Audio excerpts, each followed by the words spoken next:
खुसूसन जो Pakistani diaspora England में लोग मुकीम हैं उनके लिए अच्छी बड़ी खबर है। काफी देर से इसका इंतजार किया जा रहा था कब तक आप पाकिस्तान इंटरनेशनल एयरलाइन वो आपको बरतानिया की फिजाओं में नजर आएगा। बरतानिया के लिए फ्लाइट ऑपरेशन की इजाजत दे दी गई है। तैयारियां ग्राउंड पे भरपूर तरीके से पाकिस्तान में जारी हैं। वहां पे जो चीजें हैं वो हमने सारी की सारी कर रखी हैं। अब बात आ गई जनाब जो निजी एयरलाइंस हैं वो बड़ा एक्साइटेड है, उन्होंने इसके ऊपर अपना वर्किंग भी शुरू कर दी।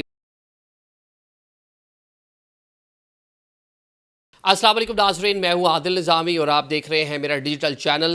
पाकिस्तान के लिए, पाकिस्तान इंटरनेशनल एयरलाइन के लिए 2 रोज़ पहले एक बड़ी खबर आई थी, बड़ी गुड न्यूज़ थी कि बरतानिया के लिए फ़्लाइट ऑपरेशन जो है उसकी इजाज़त दे दी गई है। एक बड़ी एक्साइटमेंट है यहाँ पे लोगों में, और ख़ुसूसन जो पाकिस्तानी डायस्पोरा जो इंग्लैंड में लोग मुकीम हैं उनके लिए अच्छी बड़ी खबर है। ख़ासी एक्साइटमेंट है। काफ़ी देर से इसका इंतज़ार किया जा रहा था, काफ़ी पहले पूरा मामला हो जाना चाहिए था। जिस तरह के हमने देखा यूरोप के लिए फ़्लाइट ऑपरेशन शुरू हुआ, लेकिन बीच में कुछ मसाइल इस तरह आ गए कि बिल्कुल कह लें कि हाथी गुजर गया था या वो ऊँट गुजर गया था या हाथी गुजर गया, उसकी जो पूँछ होती है वो रह गई पीछे, टेल रह गई पीछे। मतलब इस नहज पे आके, इस लेवल पे आके मामला रुका था। लेकिन हमने आपको बताया था चंद रोज़ पहले व्लॉग में कि 8 से 10 जुलाई तक जो एक बरतानवी महकमा ट्रांसपोर्ट का डेलीगेशन थी रुकती पाकिस्तान 3 दिन तक रहा। एयरपोर्ट का उन्होंने विजिट किया, थॉरली जितने भी डिपार्टमेंट्स हैं सबसे मीटिंग की, जितनी एयरलाइंस थी उनके हुकाम बीच में शामिल थे। और सबसे बढ़कर इस पूरे काम में जिस शख्सियत ने बड़ा अहम जो किरदार अदा किया है वो बरतानवी पाकिस्तान में जो हाई कमिश्नर है जैन मैरिट साहिबा, उन्होंने बड़ा कह लें कि वाइटल रोल प्ले किया है इस पूरी चीज़ को पाकिस्तान की फेवर में लेकर आने के लिए। क्योंकि मुलाकातें करते रही, पाकिस्तान के जो कह लें कि जो ऑफिशियल्स थे वो उनसे रिक्वेस्ट करते रहे, थोड़ा सा मतलब रिक्वेस्ट से 2 कदम आगे जाके दरखास्तें करते रहे कि जी आप एक करवा दें क्योंकि हम निजकारी की जानिब जा रहे हैं, चले हमारा मुराल बुलंद हो जाएगा।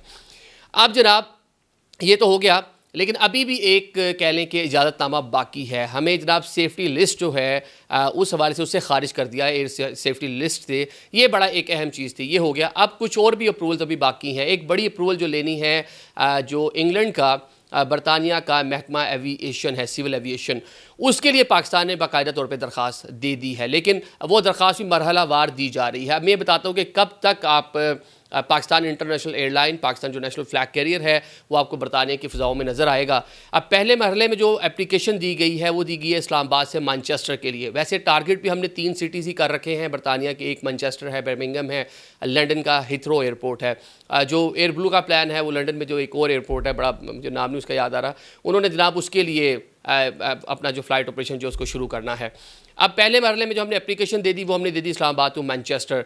और जो प्लानिंग हम कर रहे हैं, जो एक गुड न्यूज़ है पाकिस्तानियों के लिए कि 14 अगस्त को जब हम अपना कह लें कि योम आज़ादी मना रहे होंगे, उसी टाइम पीरियड में आपका जो नेशनल फ्लैग कैरियर है आपको बरतानवी फ़िज़ाओं के अंदर नज़र आएगा। आप देखेंगे कि मैनचेस्टर के एयरपोर्ट पर नेशनल फ्लैग कैरियर जो है वो लैंड कर रहा होगा, टेक ऑफ कर रहा होगा। कि अच्छी न्यूज़ है, एक अच्छी खबर है। और उसको बड़े स्मार्टली पाकिस्तान इंटरनेशनल एयरलाइन की जो मैनेजमेंट है, जो लोग इसको पूरा देख रहे हैं, उन्होंने बड़ा स्मार्टली इसको प्ले किया। एक अच्छा कह लें कि एक डेट बड़ी अच्छी सिलेक्शन कर ली कि 14 अगस्त को पाकिस्तान से इस्लामाबाद के इंटरनेशनल एयरपोर्ट से फ़्लाइट जो बाकायदा तौर पर रवाना होगी। अब इसके लिए तैयारियां ग्राउंड पे भरपूर तरीके से पाकिस्तान में जारी हैं। बोइंग 777 जहाज़ इस्तेमाल होगा, वही हमारे पास सबसे बड़ा वाइड बॉडी जो है जहाज़ हमारे पास वही है जिसमें सबसे ज़्यादा पैसेंजर आ सकते हैं। लोकली वहाँ पे जो चीज़ें हैं वो हमने सारी की सारी कर रखी हैं। ग्राउंड हैंडलिंग से लेकर, कैटरिंग से लेके, वहाँ पे स्टाफ से लेके, वो हमने आज से 4 माह पहले ही हायर कर लिया था। क्योंकि 4 माह पहले ही हमें ग्रीन सिग्नल मिल गया था कि आपको हम इजाज़त दे रहे हैं, लेकिन वो चीज़ें सारी पोस्टपोन हो गई।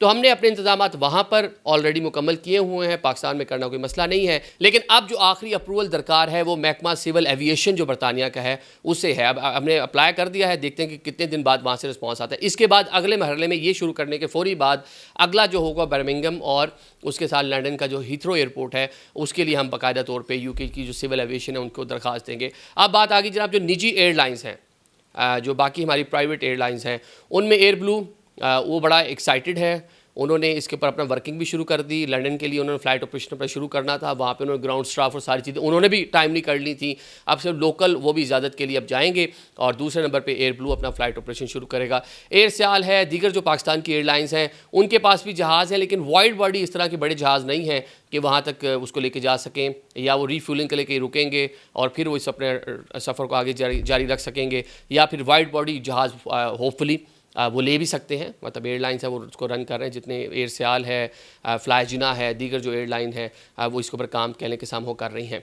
पाकिस्तान का तीसरा बड़ा मुल्क है जी बरतानिया, जिसके साथ हमारे तजारती मरासम है। 4.7 बिलियन पाउंड का हमारा उनके साथ कह लें कि तजारती पूरा मामला है, दुनिया का तीसरा बड़ा मुल्क है। और उसके बाद अगर बात कर लें जो असल यहाँ से फ़ायदा होगा पाकिस्तानी जो डायस्पोरा है उनको, तो होगा ही होगा कि वो directly without any connecting flight Dubai में, अबू धाबी में, कतर में, ओमान में, मस्कत में या तुर्की में रुके बगैर डायरेक्टली अपने पाकिस्तान आ सकेंगे, डायरेक्टली यहाँ पे आ सकेंगे। और आगे बढ़ के जिस तरह नए एयरपोर्ट्स बन रहे हैं, मीरपुर का एयरपोर्ट बन रहा है, तो जो लोग लंदन में मुकीम हैं उनके लिए कहने की बड़ी आसानी होगी जो बरतानिया में मुकीम है कि वो डायरेक्टली अपने मीरपुर के एयरपोर्ट भी आ सके। अब इसको ऑल दो टाइम लगेगा, लेकिन चलें कि प्लानिंग देख लें कि अच्छी है। और इससे बढ़ के जो इस टाइम सिविल एविएशन के जो लोग हैं पाकिस्तान के, जो PIA से जो मुंसलिक लोग हैं, जो वजारत निजकारी है हमारी, वो बड़ी एक्साइटेड है इस पूरी चीज़ को लेकर। क्यों एक्साइटेड है कि PIA की बोली अच्छी लग जाएगी। अब 4 कंपनीज हमने शॉर्ट लिस्ट कर ली हैं, अब सितंबर अक्टूबर में हमने बोली की जानिब, बिडिंग की जानिब जाना है। तो उनको ये फ़ायदा है कि यूरोप का फ़्लाइट ऑपरेशन बहाल हुआ, उसे मुराल बहाल हुआ PIA का। अब बरतानिया का बहाल होने के बाद आगे अमेरिकन्स का भी है कि अमेरिका के लिए न्यूयॉर्क के भी हमने फ़्लाइट ऑपरेशन शुरू करना है। उसके लिए भी ये मैं कुछ खबरें देख रहा था कि उनकी दोबारा से एक टीम पाकिस्तान का अगले चंद रोज़ में दौरा करेगी, तो अगला डेस्टिनेशन वो है। तो अब देखते हैं इसको किस तरह से PIA अब लेकर चलती है, क्योंकि 34 टोटल जहाज़ हैं, 20 ऑपरेशनल हैं, उनमें से कुछ 7 एक जहाज़ इनके पास बोइंग 777 है जो लंबे डेस्टिनेशन के ऊपर जा सकते हैं। तो अब आगे चल के बरतानिया के फ़्लाइट ऑपरेशन को किस तरह मैनेज करते हैं, उसके बाद अमेरिका इनका अगला डेस्टिनेशन है उसको किस तरह करते हैं। तो सामो ये अच्छी खबरें हैं पाकिस्तान जो एविएशन इंडस्ट्री है उसके लिए। Thank you so much.